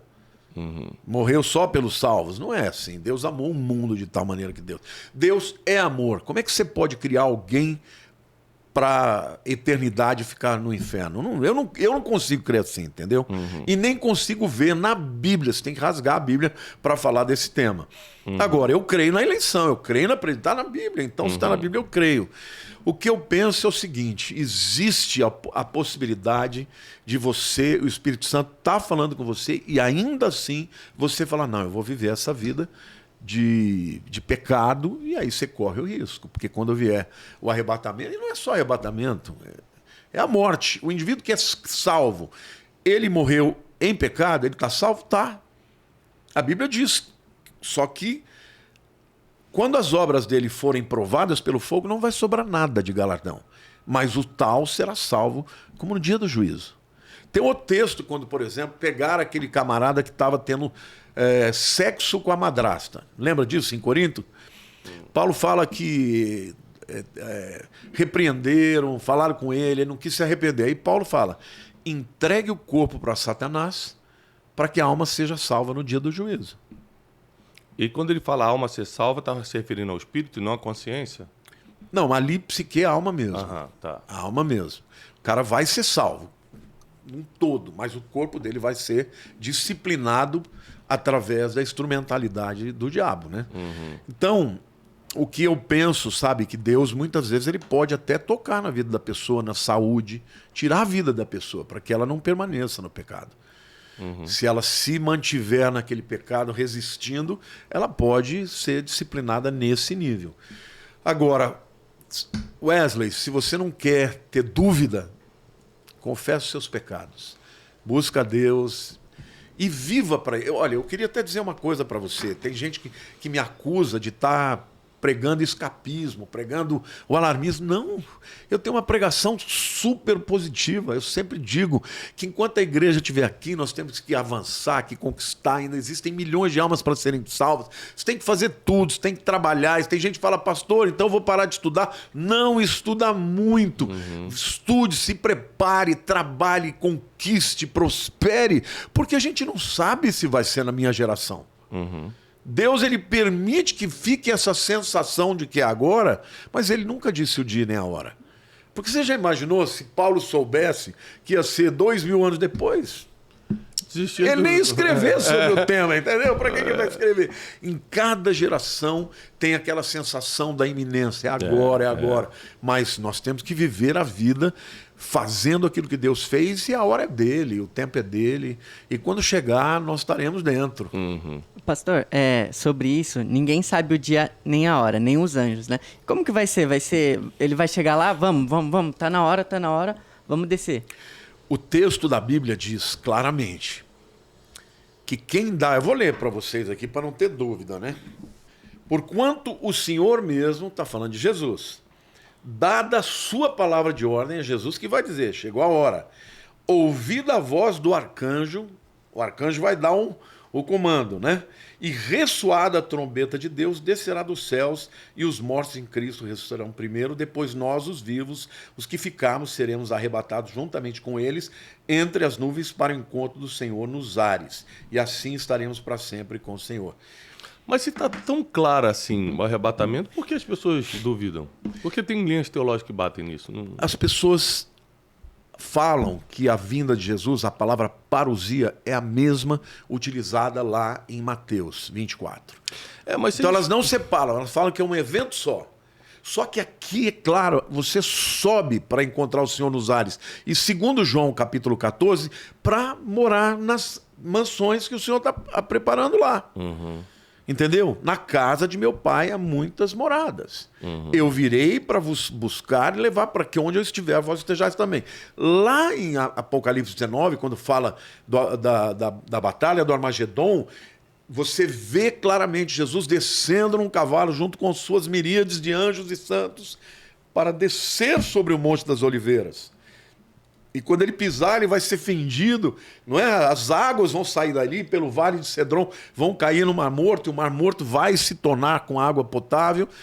Ou seja, são dois eventos diferentes. Numa Jesus sobe, no outro ele desce. E as pessoas não querem descer nesse nível de detalhamento. Elas preferem... Agora, onde que está a base de tudo isso? Não, Deus não tem mais nenhuma relação com Israel. Se Israel fosse salvo, aceitando Jesus. Fora disso, o tratamento com ele já acabou. E eu não creio assim. Entendi. Agora, um assunto que o pessoal me manda muito, que é o seguinte: por que hoje a gente não guarda o sábado? Eu sei que tem a linha... lá do sabatista, dos adventistas e tudo, os adventistas e tal, e aí eles batem em cima do seguinte: se está nos 10 mandamentos, continua cumprindo todos os outros mandamentos, só o sábado que tira, por que virou o domingo? E vamos discutir esse assunto, já que a gente já está em ideologia geral, né? Já está na briga, vamos brigar mais um pouquinho aqui. Ou seja, porque algumas linhas, né, sabatistas, eles defendem o seguinte: se você não guarda o sábado, você não será salvo. Bom, mas aí esse que pensa assim, é ele que não é salvo. Você entendeu? Eu creio que existem muitos adventistas salvos. Mas se o camarada achar que a salvação é aceitar Jesus mais o sábado, ele ainda não entendeu. Ou seja, Jesus é suficiente. É totalmente suficiente. Se a pessoa não compreendeu isso, tá bom, é ela que não é salva. Essa boa. Mas a questão é difícil. E eu vou te falar até do ponto de vista meu, pessoal. Eu não tenho uma resposta absoluta para isso. Porque é pesado. Eu acho que é muito forte. Até porque quando Jesus vier governar na terra, vai voltar ao sábado. Porém, eu não sou sabatista. E há um texto no Novo Testamento que, para mim, mostra que o sábado era uma aliança eterna para com o judeu. E os gentios estão excluídos dessa questão. Assim como a circuncisão era exclusiva para os judeus. Exatamente. E Paulo brigou muito por isso com os judaizantes, porque eles queriam circuncidar todo mundo. Paulo falou: de jeito nenhum. Aí eles chegaram no Concílio de Jerusalém então vamos chegar no meio termo, então só se abstenham da prostituição e das comidas dos alimentos sufocados. Olha o que Paulo diz aos Colossenses: ninguém, pois, estou falando de Colossenses 2, de 16 em diante, ninguém, pois, vos julgue por causa de comida e bebida, ou dia de festa, ou lua nova, ou sábados. Porque tudo isso tem sido sombra das coisas que haviam de vir. Porém, o corpo é de Cristo.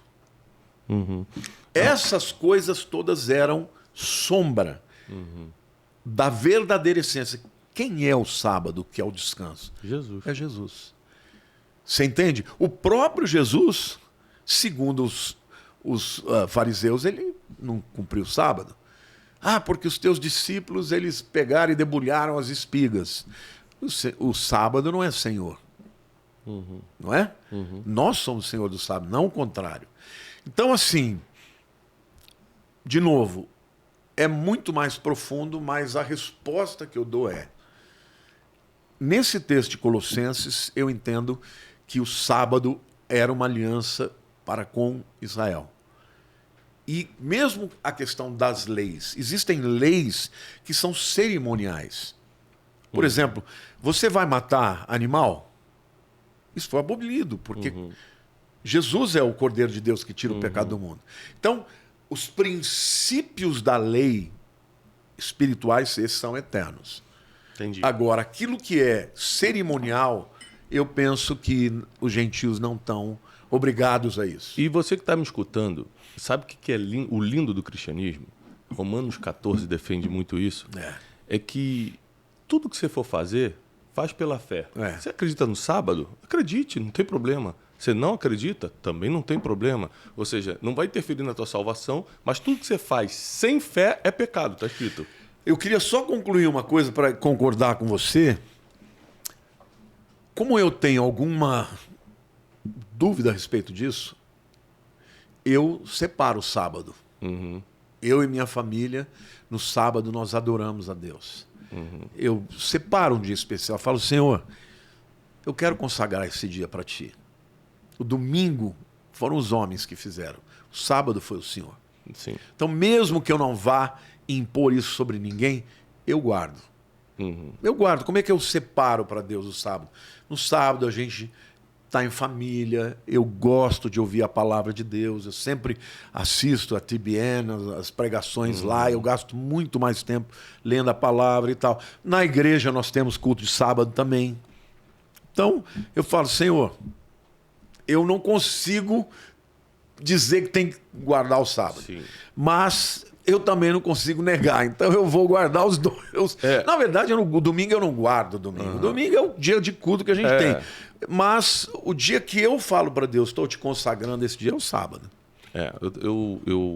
Eu sou um profundo respeito. Eu tenho um profundo respeito pelo sábado, porque por tudo que ele significa na Bíblia. Eu não consigo guardar o sábado no sentido judaico da palavra, que é não fazer absolutamente nada. Ou seja, no judaísmo você não pode nem apertar o botão do elevador. Mas aí já é um exagero, né? É o farisaísmo. É o farisaísmo. Mas eu entendo o poder do sábado. E voltando aqui que eu estava falando de Romanos 14, respeitando, aqui a gente respeita muito a sua posição, porque no final das contas não vai fazer diferença. Então, o apóstolo Paulo fala o seguinte: olha, se você come carne e come pela fé, ok. Se você come com dúvida, está pecando. É isso aí. Ou seja, se você for fazer, pelo menos faz com a certeza que está fazendo. Né? Se você bebe vinho e bebe pela fé, ok. Se você faz na dúvida, não bebe. Se você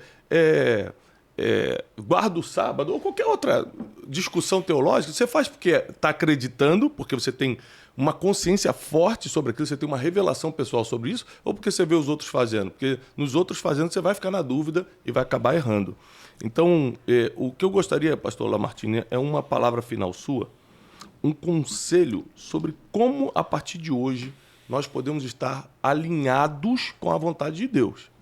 Ou seja, eu vou trabalhar, eu sempre falo isso, né? Voltando ao assunto do dinheiro. Eu prefiro ser um cara próspero do que pobre, porque eu já fui pobre e é muito ruim não pagar as contas, é vergonhoso.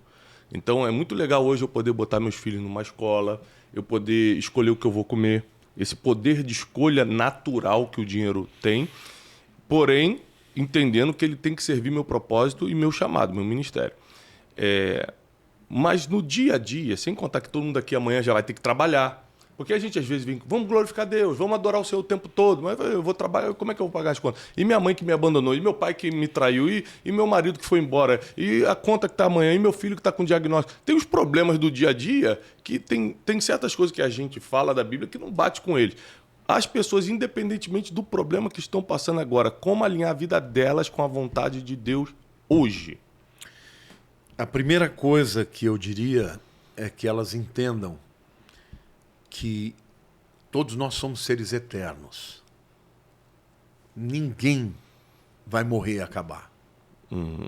Então, se você fizer uma conta de quantos anos você vive agora e quantos anos você vai viver eternamente, você saiba que é infinitamente mais importante que você tenha resoluções para a sua vida eterna. O que o apóstolo Paulo falou, eu creio que os sofrimentos de agora não se comparam com a glória que ainda há de se revelar. Exatamente. Nós somos seres eternos. Então, a primeira decisão que você precisa tomar é em relação a Jesus.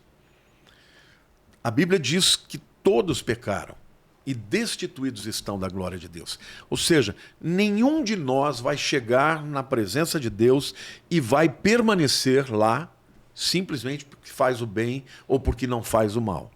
Porque um pecado já é capaz de separar o homem de Deus eternamente. E nós já nascemos no pecado. Então. Já nascemos no pecado. Então a primeira decisão que você tem que fazer para estar na vontade de Deus é entregar a sua vida a Cristo.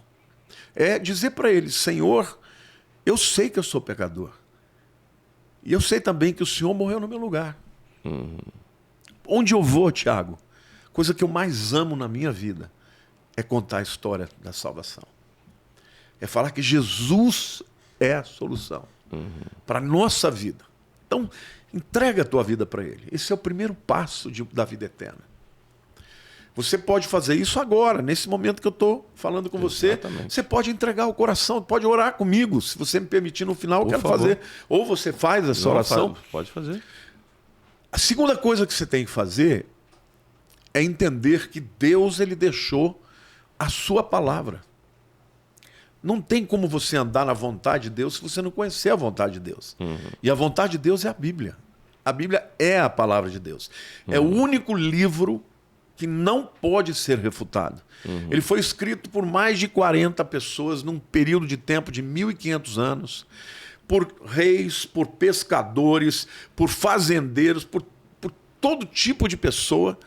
E é um livro que quando você... Uma coisa corrobora com a outra. Corrobora com a outra. Um camarada... Você pega o maior escritor do século XX, chamado C.S. Lewis, né? Esse gênio. O cara era professor de filosofia e tanta gente falava de Cristo para ele. Ele falou, vou estudar a Bíblia para provar que esse povo tá errado. Professor de Oxford. De Oxford. Se tornou o maior escritor cristão, porque ele falou, não tem como você ter tanta sabedoria num livro assim com pessoas que nem tinham todo esse preparo. Então, procure a palavra.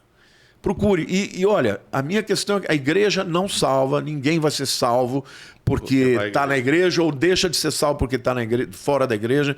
Mas saiba você, o Tiago é um mestre, ele é um instrumento para melhorar a vida das pessoas, para te contar o caminho das pedras. O que um coaching faz? Ele te faz um diagnóstico das suas valências, das suas capacidades, das suas fraquezas, e ele vai melhorar a sua vida. Agora a Bíblia faz isso. Agora você precisa de mestres. Eu sempre tenho dito, você tem dois jeitos de aprender na vida. Ou através de um mentor, ou através da dor. Se você não tiver alguém que te ensine o caminho das pedras, ou não vai por aqui, você vai quebrar a cara. E a Bíblia, ela nos ensina. Se você estudar a palavra, você vai estar na vontade de Deus.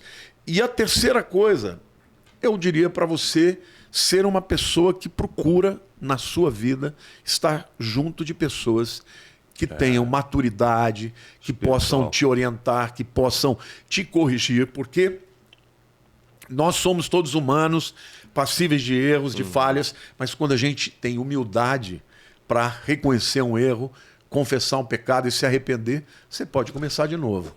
Uma coisa interessante sobre ter um guia espiritual, né? Alguém que você pode ser repreendido, é a função do pastor, basicamente, né? Ser um mentor de vida para você e tudo. Mas uma coisa interessante, você já assistiu o filme O Exorcista do Papa? Não vi. Vale a pena assistir. É um filme novo que saiu. Eu vi já no... com aquele ator famoso que fez Gladiador e tudo. Ele era o Russell Crowe, Russell Crowe. Ele era o exorcista do Vaticano, o principal.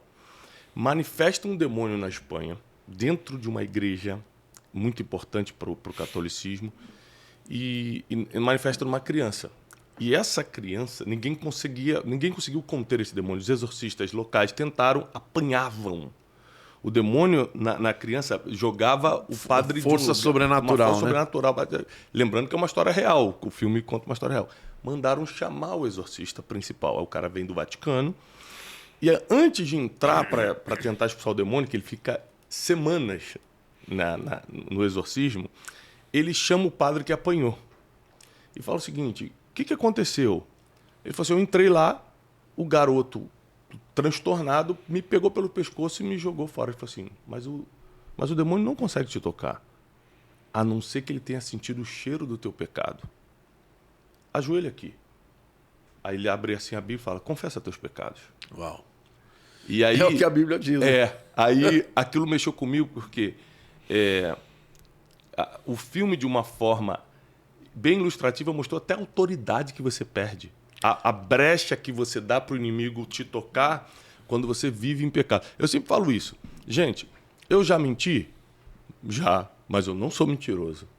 Eu já errei em coisas que eu me arrependo profundamente? Já, claro. Mas eu não continuo fazendo isso. Ou seja, não é que a gente não vai errar, é que a gente não vai viver. Não vou viver. E o próprio João fala isso, né? Se alguém diz que não comete pecado, é mentiroso. E a verdade não está nele. Mas se alguém vive em pecado, a verdade não, ele nunca conheceu a Cristo. Eu estava fazendo de tudo para encerrar, mas está vindo muita coisa aqui. Eu preciso só mais uma. Eu tô com uma pergunta aqui mas também eu tô com uma polêmica aqui, vai. uma polêmica. Sabe uma das maiores dúvidas que eu tenho, que é o seguinte, ó. Eu amo estudar a vida do apóstolo Paulo. O apóstolo Paulo...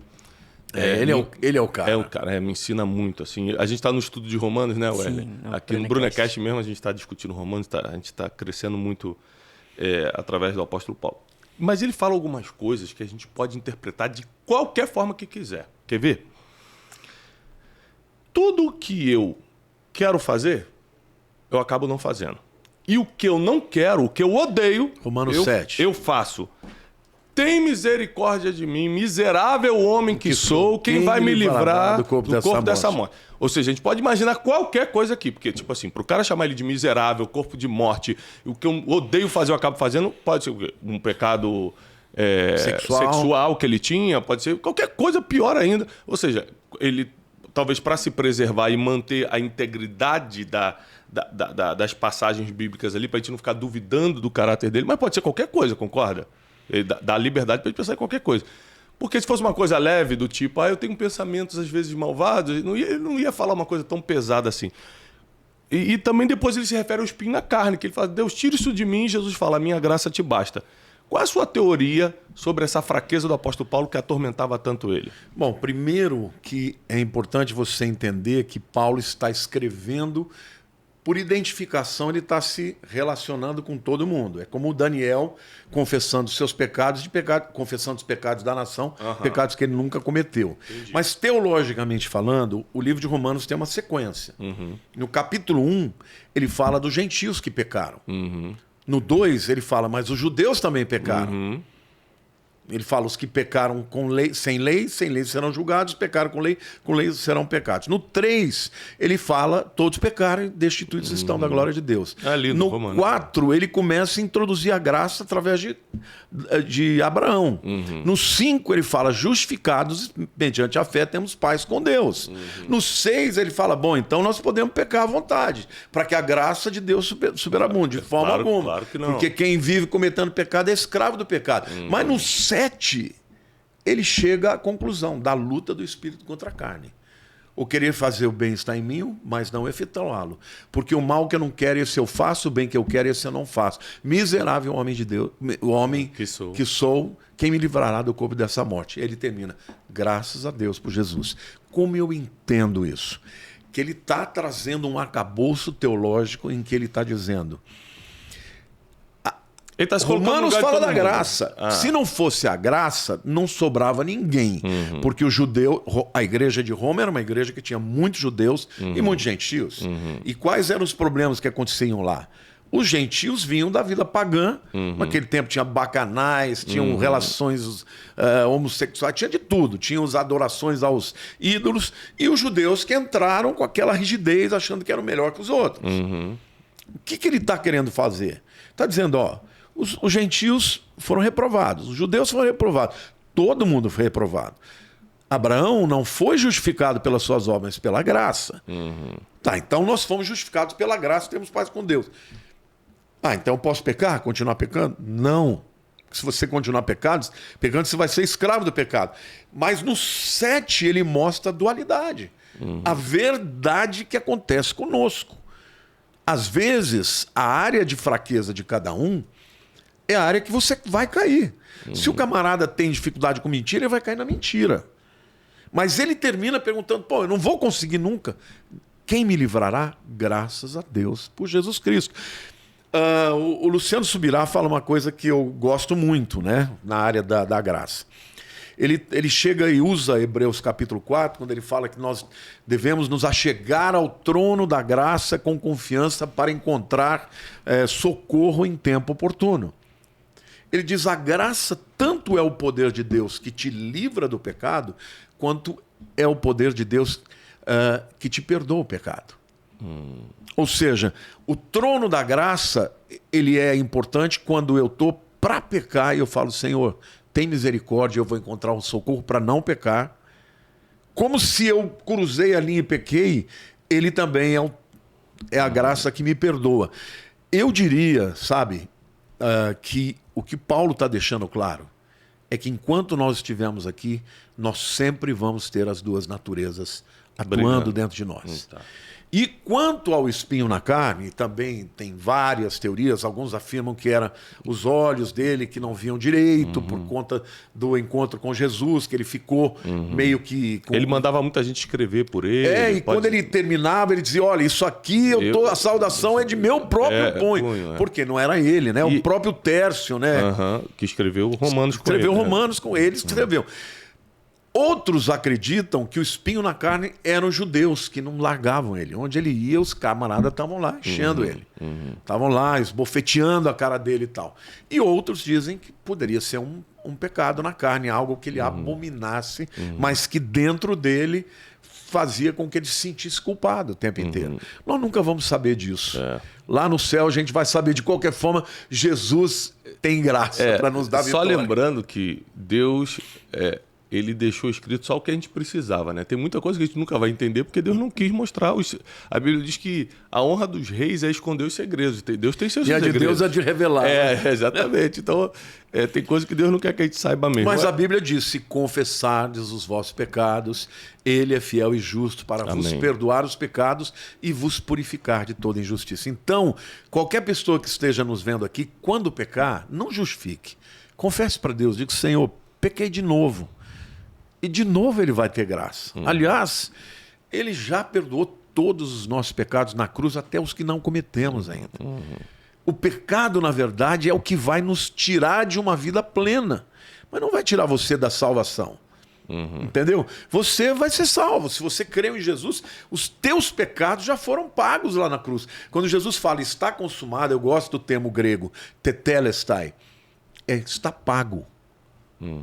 Isso pode valer para suas dívidas, isso pode valer para os seus pecados, entende? Vale para tudo, ou seja, Cristo pagou tudo isso. E eu gosto muito daqueles 7 lugares onde Jesus derramou o sangue. Em cada um daqueles lugares existe uma teologia para isso. E o sangue que veio da sua testa, a coroa de espinhos, fala da maldição da pobreza, da maldição mesmo da terra que passou a produzir espinhos e abrolhos. Então, eu creio que Jesus, ele nos dá uma vida plena em todos os sentidos. Wesley. Voltando um pouco para a escatologia, anticristo, pastor. A gente vê muita gente que começa a ficar influente no mundo, aí já tem as teorias. Não, fulano é o anticristo dessa geração. Todo dia me pergunto isso. Anticristo, 666, besta, se vai botar chip na gente. Vamos esclarecer isso pro pessoal. Bom, anticristo, outro dia eu vi uma pessoa dizendo que anticristo não significa contra. Não, significa sim. O prefixo anti, ele tem 2 significados. O maior deles é contra, né? E o segundo, também é importante, mas em número de vezes, significa no lugar de. Então o anticristo, ele é tanto alguém que será... Se opõe, a Bíblia diz que ele se oporá a tudo que se chama Deus, né? Tudo. Ele vai ser contra tudo que é de Deus. Mas ele também vai ser alguém que vai se colocar no lugar do Mashiach, ou do Messias. O que é a palavra Mashiach? Significa o rei, ungido para ser rei. Esse camarada ele vai ser um gestor do mundo inteiro. Entendeu? Eu penso que ele é uma pessoa, existe. Como eu creio que nós estamos chegando perto, é possível que ele já esteja vivo, mas eu não arrisco. Porque como é que a gente vai saber quem é ele? Porque ele vai fazer uma assinatura de um acordo de paz entre Israel e as outras grandes religiões, judaísmo e cristianismo. E vai O fazer... Islã, talvez? Também com o Islã. Também com o Islã. Vai ser judaísmo, islamismo e cristianismo. Ele vai fazer uma união, na minha opinião, isso é uma conjectura, depois de um tempo de guerra, de caos econômico, ele vem com uma solução que seja uma solução humana para todo mundo, e todo mundo vai falar, uau, esse é o cara. Entendeu? Ele não será um líder espiritual, ele será um líder político. Tá? Quanto à questão do 666, a Bíblia fala sobre isso, né? Que ele imporá sua marca, tá? A palavra marca no grego é charagma, que literalmente significa marcar, furar, perfurar. Então, por isso é muito provável que seja a introdução de um chip ou de um nanorobô. Eu tenho uma teoria. Eu defendo, mas não posso estar errado também, eu sempre digo isso. Você sabe, né, que o hebraico, os números hebraicos são as letras. Naquele tempo não tinha os números arábicos, isso veio depois. Então, o número 1 era a letra Aleph, número 2 é a letra Beit, 3 é Gimel, 4 é Dalet, Re é 5, Vav é 6. Então, o que significa 666? Vav, Vav, Vav. Agora, detalhe. Quando em Israel vai escrever www, em hebraico, sabe como é que é? Vav, Vav, Vav. Então, o meu entendimento é que o sistema que vai permitir que o anticristo domine o mundo, o 666, é a internet. E a marca da besta é essa introdução, né? Haragma, que pode ser tatuar, que significa ferir para introduzir alguma coisa. Pode ser um chip. Por quê? Porque ele vai precisar de controle e ele vai precisar de um instrumento que permita que isso seja feito. E tem gente que fala assim, não, mas eu jamais deixaria isso acontecer. É tão fácil, é só ele falar o seguinte, ó, você só compra se for meio de pagamento esse chip. Acabou. Você quer alimentar teus filhos, você quer assim. É isso que vai acontecer. Agora, as pessoas digam, então quem recebeu um chip agora já se perdeu? Não. Porque Deus é tão bom. Quando você vai lá para Apocalipse, capítulo 13, que fala sobre o assunto, deixa claro que as pessoas vão ter que adorar a imagem da besta. A implantação, quando for para valer, né, a vera, como a gente fala, ela vai estar relacionada à adoração ao anticristo e à sua religião. Então as pessoas saberão que naquele momento ou elas adoram e continuam no sistema ou elas vão estar fora. Imagina, hoje está tudo aqui, você já paga aqui e tal. Você sabe que eu tenho um amigo em Israel que ele é dono de uma loja lá. E, na verdade, nem é meu amigo, né? É um conhecido, é amigo de um amigo meu. E esse meu amigo foi, numa das nossas idas para lá, foi visitá-lo. O cara é judeu, dono de uma lojinha. E quando ele chegou lá, ele estava apavorado. Porque o camarada entrou, fez uma compra, na hora de pagar, ele fez assim. O que foi para a leitura foi a mão dele. O chip estava aqui, na mão direita. Então, eu acredito que o mundo está evoluindo, porque o anticristo vai ter um governo de 7 anos. Ele não iria conseguir dominar o mundo se isso tivesse que começar do zero. Não, então hoje já está o sistema. Cara, você vai muito para os Estados Unidos, eu também. Você chega lá, você passa e eles já te reconhecem. Você nem precisa mais, muitas vezes, passar o passaporte. Você até passa, mas eles já sabem que é você. Já sabem em todo lugar. Ou seja, o controle já está pronto.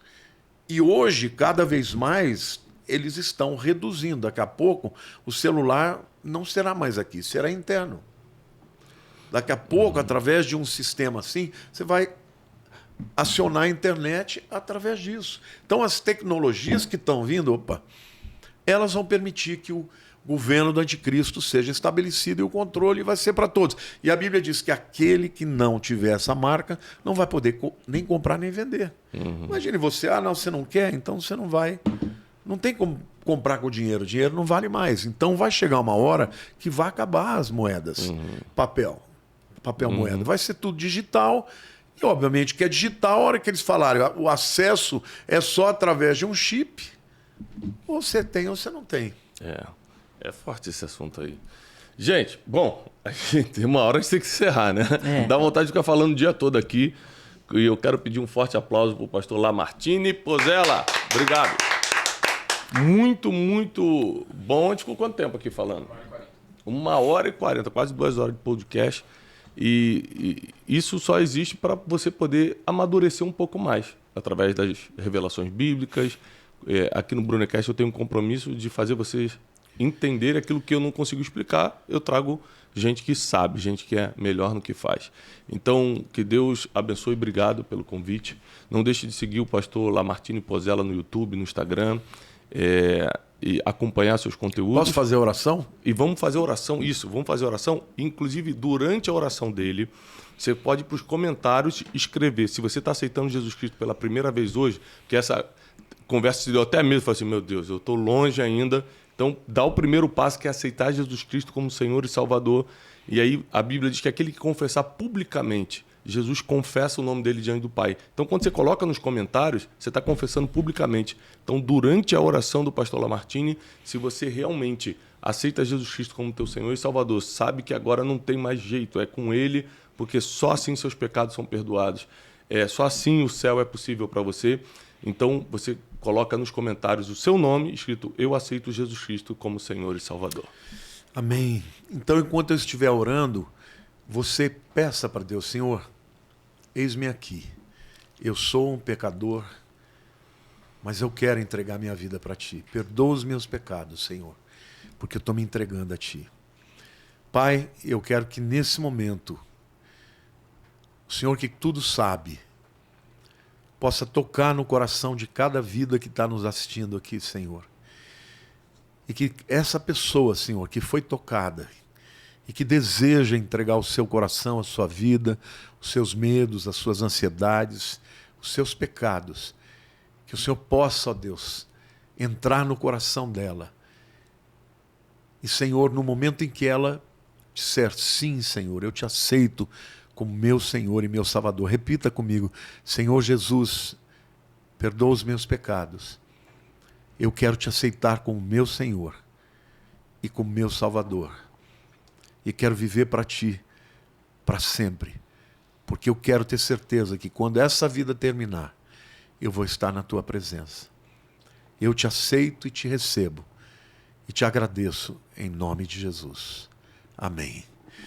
Obrigado, Thiago, pelo convite. Amém, obrigado. Obrigado pastor. também, Wesley, a todos vocês. Foi um prazer, viu?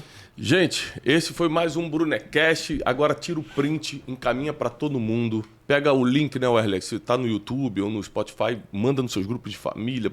Distribui esse Brunecast que ajudou tanta gente a entender melhor um pouco a palavra de Deus. Eu faço votos de paz e prosperidade. Que Deus te abençoe e até o próximo Brunecast.